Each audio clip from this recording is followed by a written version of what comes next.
Hola chicos, ¿qué tal? ¿Cómo estáis? Bueno, en el vídeo de hoy vamos a seguir trabajando con los problemas de EBAU. Recordad que estamos en este caso en Aragón, convocatoria extraordinaria del 2023, matemáticas aplicadas a las ciencias sociales. Vamos a ver en este caso el ejercicio 5. Antes de empezar, como siempre, os recuerdo que para todos aquellos que necesitéis ayuda de cualquier tipo para resolver cualquier problema, tenemos nuestro servicio personalizado de clases particulares en el cual os podemos ayudar con todos los problemas, ejercicios, partes de teoría que no entendáis. Así que para los que estéis interesados, os dejo el correo en la descripción a través del cual nos podéis mandar un mensaje. Después de esto, vamos a empezar con el ejercicio. En este caso, ejercicio número 5. Vamos a entrar ya en la parte de probabilidad y estadística. Este primer problema es más de probabilidad y el siguiente que veremos es más centrado en la estadística. Entonces, los pongo por aquí y vamos a trabajar ahora con la parte de arriba. Está compuesto por dos bloques que son relativamente diferentes, o mejor dicho, que no hay ninguna relación entre ellos. Entonces, el primero nos dicen, la probabilidad que un autobús escolar llegue con retraso en un día nublado es de 0,08 y de un día despejado es de 0,04. Durante un periodo de 20 días ha habido 8 días nublados y 12 días despejados. Dado para un día el escogido al azar, ¿cuál será la probabilidad de que el autobús llegue con retraso? Entonces, yo aquí lo que os aconsejo es que apliquéis o un árbol, un diagrama de árbol, o una tabla de doble entrada. Como ya hemos hecho un vídeo de diagrama de árbol, vamos a hacerlo este con tabla de doble entrada. Es exactamente lo mismo. Entonces, vamos a poner aquí llegar tarde y llegar puntual, ¿vale? Y cuando veamos que está nublado o despejado, ¿vale? Y vamos a recordar las probabilidades. La probabilidad de llegar tarde en un día nublado es un 0,08, es decir, tarde en nublado 0,08. Lógicamente, si llegar tarde es un 0,08, llegar puntual será 1 menos 0,08, es decir, 0,92. Y ahora en este caso, llegar tarde en un día despejado 0,004, es decir, 0,004.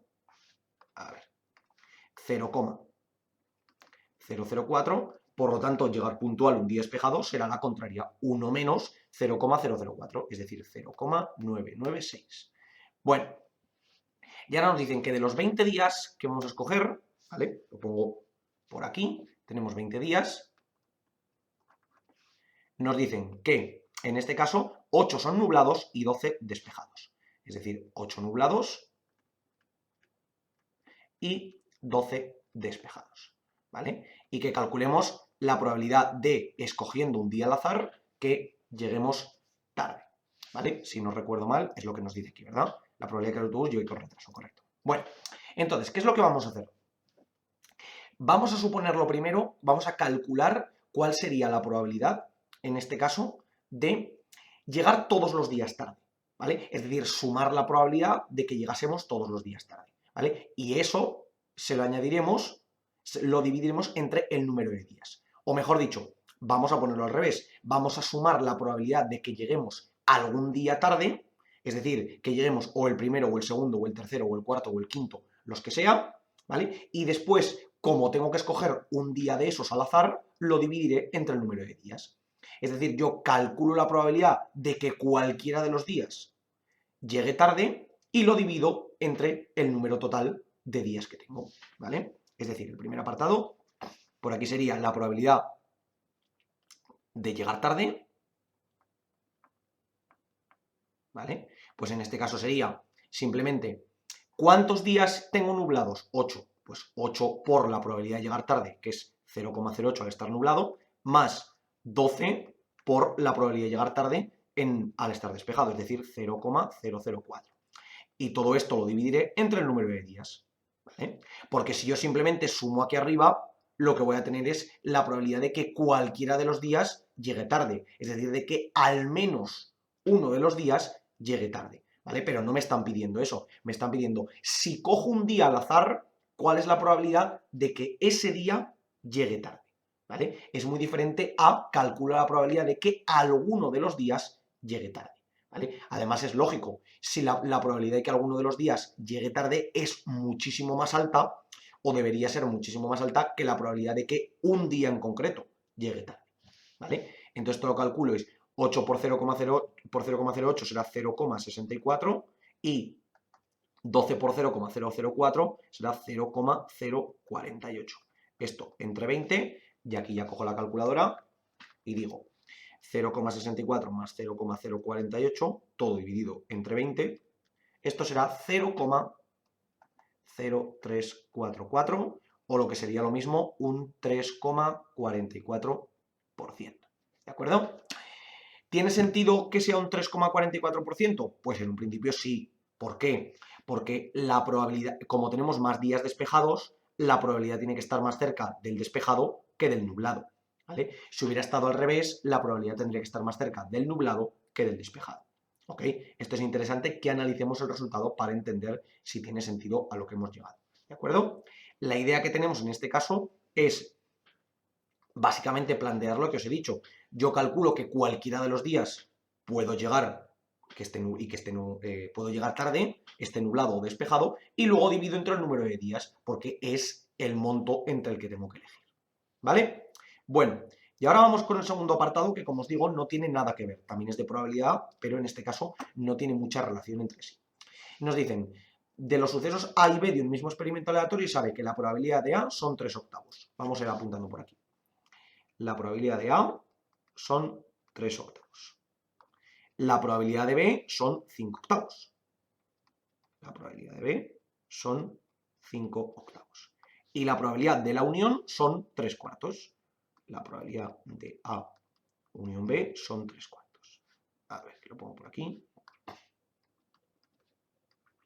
Y nos piden que calculemos tres cosas. Lo primero, la probabilidad de la intersección, P de A intersección con B. Lo siguiente, la probabilidad de que ocurra A habiendo ocurrido B, es decir, la probabilidad de que ocurra A habiendo ocurrido B, y la probabilidad de A intersección con B contrario. La probabilidad de A intersección con B contrario. Bueno, y además nos dicen que argumentemos si los sucesos son independientes entre sí. Bueno, para ello podemos hacerlo de dos maneras. Es muy interesante ver el concepto de los sucesos independientes cuando ya tenemos calculada la intersección, es decir, el primer paso, ¿vale? Esto, si recordáis, teníamos una pequeña expresión en la que decíamos que la probabilidad de la intersección, A intersección con B, era igual a la suma de las probabilidades menos la probabilidad de la unión, ¿vale? ¿Esto de dónde venía? Pues venía de ese diagrama de Venn, donde teníamos aquí estos dos sucesos. Este era el suceso A, este era el suceso B, y la zona que teníamos aquí en medio era A intersección con B, ¿de acuerdo? La unión sería la suma de las dos áreas, pero claro, si yo sumo, es decir, la suma de todo A más la suma de todo B, pero si yo sumo dos veces, si yo sumo A entero y B entero, lo que estoy haciendo básicamente es sumar dos veces el área negra, entonces por eso se la tengo que restar, ¿vale? Y entonces aquí teníamos que esto era 3/octavos más 5/8 menos 3/4. 3/8 más 5/8 es 8/8, es decir, 1 menos 3/4, 1/4. Esto es la probabilidad de A intersección con B. Bueno, ¿y qué es lo que ocurre aquí? Que aquí ya tenemos una posible conclusión a nuestro problema. Es decir, en este caso, ¿nuestro problema van a ser dos sucesos independientes? Pues no van a ser independientes. ¿Por qué? Porque si recordáis, un suceso independiente lo es con respecto a otro en el caso de que uno pueda ocurrir y el otro no en todos los casos, ¿vale? Es decir, que cuando no suceda uno, podrá suceder el otro, ¿vale? Pero sin embargo, en este caso, como la intersección es distinta de cero, es decir, la probabilidad de A intersección con B es distinto de cero, automáticamente yo ya sé que los sucesos tienen cierta dependencia. Y de hecho lo podéis ver aquí en el dibujo, ¿vale? Es decir, va a haber algunos casos en los que va a ocurrir tanto A como B, ¿ok? Esto es importante que lo tengamos en cuenta. Bueno, vamos ahora con la segunda parte, que nos dicen la probabilidad de que ocurra A habiendo ocurrido B. Bueno, y entonces vamos a utilizar precisamente el diagrama que tenemos aquí arriba para deducir la fórmula, ¿vale? La probabilidad de A habiendo ocurrido B. Ya sabéis que a mí no me gusta aprendérmelas mucho en general de memoria, sino mejor deducirlas. Va a haber casos donde nos va a quedar otra alternativa, pero en este caso la podemos deducir. Entonces, la probabilidad de que haya ocurrido B es toda esta de aquí, ¿de acuerdo? Y sin embargo, la probabilidad que ocurra A es toda esta de aquí. Entonces, ¿qué es lo que tienen en común? Solamente el trozo que yo tengo en medio, ¿vale? ¿A qué conclusión llegamos con esto? A que la condición de que ocurra A habiendo ocurrido B, es decir, yo automáticamente todo lo que no es A común con B, es decir, toda esta parte, toda esta zona de aquí, ¿vale? Para mí ya no existe. ¿Por qué ya no existe? Porque como tiene que haber ocurrido B, es obligatorio que ocurra B. Por tanto, toda la parte de A que no pertenece a B automáticamente se descarta, porque no es una posibilidad. Porque recordad que esto lo que nos decía era la probabilidad de que ocurra A obligatoriamente habiendo ocurrido ya B. Por lo tanto, para que ocurra B y además ocurra A, solo podemos tener esta parte de aquí. Entonces, ¿qué tendré que dividir? ¿Cuánto será el área negra? Porque el área negra es la única que puede ocurrir A habiendo ocurrido B. Pues será precisamente la probabilidad de la intersección, ¿vale? Porque es esa zona que tendré ahí. ¿Y entre qué tendré que dividir? ¿Cuál será mi nuevo espacio muestral? Pues simplemente la probabilidad de B. ¿De acuerdo? ¿Esto por qué nos ocurre? Pues precisamente por lo que acabamos de ver. Es decir, ¿cuál es la única probabilidad de que ocurra A de lo que me queda, quitando la zona rosa? Pues lógicamente este trozo negro, esta parte que tengo aquí. ¿Y esta probabilidad a cuánto es equivalente? Pues a la intersección, que es lo que hemos visto. Y luego, de todas las posibles condiciones que me quedan, ¿entre cuánto tendré que dividir? Pues entre la probabilidad total que tendré en este caso, que será la probabilidad de B. Y ahora simplemente despejo. Tendré que la intersección, hemos dicho que era un cuarto, dividido en este caso entre la probabilidad de B, que era 5 octavos. Esto lo voy a poner como un cuarto entre 5 octavos, arriba un 8, abajo un 20, puedo dividir todo entre 4, 8 entre 4, 2, 20 entre 4, 5. Esto será la probabilidad de A habiendo ocurrido B. Bueno, y ahora vamos con este último, que es quizá el más complicado de entender, ¿de acuerdo? De hecho, para entenderlo, vamos a poner un ejemplo práctico que se adapte bien a este caso que tenemos en concreto, ¿vale? Vamos a suponer que yo puedo sacar de una caja 8 bolas, del 1 al 8, ¿vale? Tengo que mi espacio muestral, mi S, era el 1, 2, 3, 4, 5, 6, 7 y 8.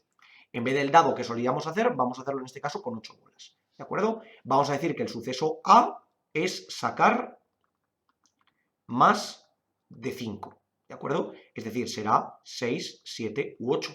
Por tanto, la probabilidad de A será, en este caso, 3 octavos, tal y como teníamos aquí. Y el suceso B lo vamos a poner, básicamente, en este caso, que sea sacar entre 3 y 7. ¿Vale? Es decir, tendríamos 3, 4, 5, 6 y 7. Por tanto, la probabilidad de B será, en este caso, 5 octavos. Tengo 5 posibilidades entre 8 casos totales.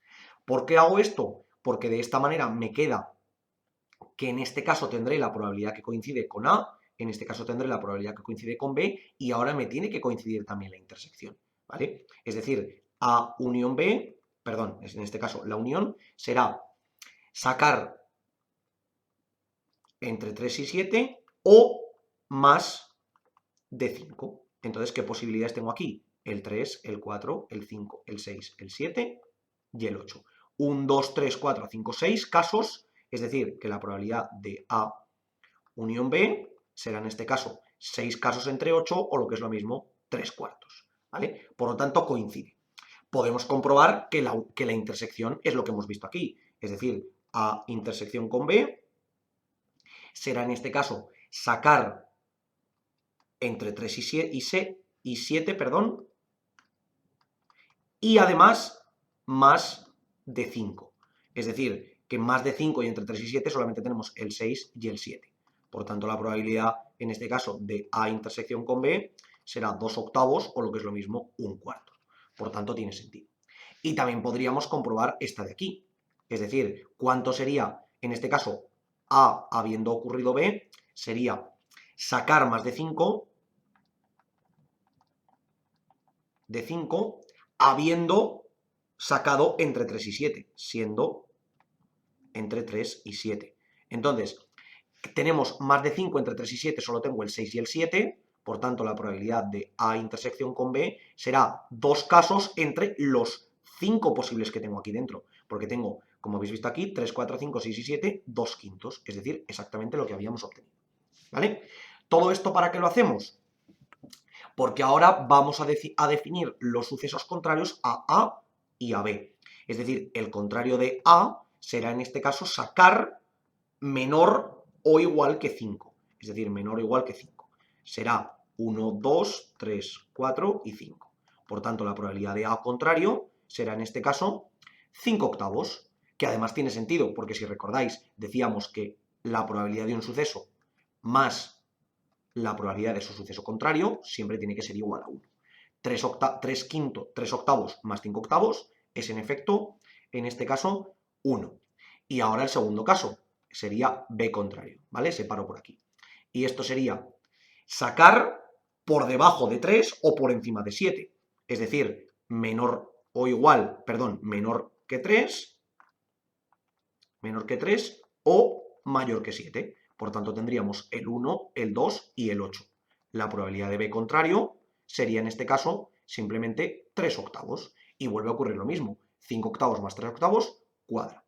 Entonces, ¿todo esto para qué lo hemos hecho? Porque ahora el suceso A intersección con B contrario, A intersección con B contrario, será sacar más de 5, es decir, mayor o igual que 5, y estar menor que 3 o mayor que 7. Es decir, tengo que tener un número que sea mayor que 5, mayor o igual que 5, y a la vez o esté por debajo de 3 o esté por encima de 7. ¿Vale? Lógicamente, este no se puede cumplir. ¿Por qué? Porque no puede ser el número mayor o igual que 5 y además, mayor o igual que 5, no, mayor que 5, que aquí me he equivocado. ¿Vale? No puede ser el número mayor que 5 y además que sea menor que 3, es imposible. Pero sí que puede ser mayor que 5 y mayor que 7, que es concretamente el 8. Por tanto, tendremos que la probabilidad de A intersección con B será simplemente un caso de los 8 totales. Y de esta manera obtenemos la probabilidad. ¿De acuerdo? Para mí, chicos, esta manera es mucho más sencilla de resolverla que si intentáis aplicar deducciones de fórmulas, ¿vale? También se puede, aplicando distintas propiedades de los conjuntos contrarios y de las uniones y las intersecciones, pero es mucho más complicado. Además de que os va a costar bastante más rato y hay algunas expresiones que nos tenemos que aprender de memoria, que ya sabéis que yo soy bastante poco amigo de esto. Pero bueno, es muy importante que planteéis un suceso A y un suceso B que cumpla las condiciones del problema, ¿vale? Porque no me vale solamente que cumpla esta condición y esta, sino que también tiene que cumplir esta de aquí. En el momento en el que cumplen las tres, ya hemos podido verificar que los dos primeros resultados también son correctos. Y además, a través de todo este proceso, os permite calcular y comprobar cada uno de ellos. Así que para mí es un muy buen modelo. Como os digo siempre, chicos, por favor, cualquier duda, cuestión o pregunta que tengáis, dejadlo en los comentarios y nosotros la intentaremos resolver. Por lo demás, muchísimas gracias por ver el vídeo, espero que os haya servido y que vaya bien.